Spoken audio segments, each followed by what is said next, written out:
Le coût total de cette opération, avec les travaux, avec les frais divers, etc., les intérêts qu'on a payés aussi aux investisseurs qu'on connaît, hein, des amis qui nous ont fait confiance pour nous prêter les sommes, on est à peu près sur un coût total de 600 000 euros.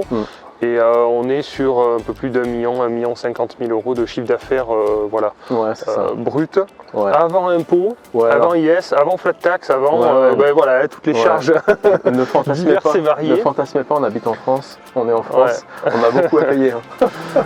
Donc ça reste rentable, je pense que ça reste... c'est une belle opération, hein. C'est une très belle opération. Moi, je voulais vous la partager quand même. C'est toujours un peu délicat de partager des chiffres, de parler d'opérations de marchand de biens, mais en fait, je suis assez rassuré aussi parce que je sais que tous nos acheteurs ont fait des bonnes affaires. Nous, on a fait une belle opération. Ça nous a demandé du temps, de l'énergie et du risque aussi. Faut pas minimiser le risque de porter un projet quand même comme ça.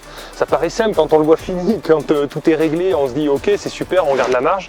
Mais il y avait quand même un risque important. Et tous nos acheteurs ont fait des bonnes affaires et pour certains, ils envisagent déjà des reventes avec des plus-values.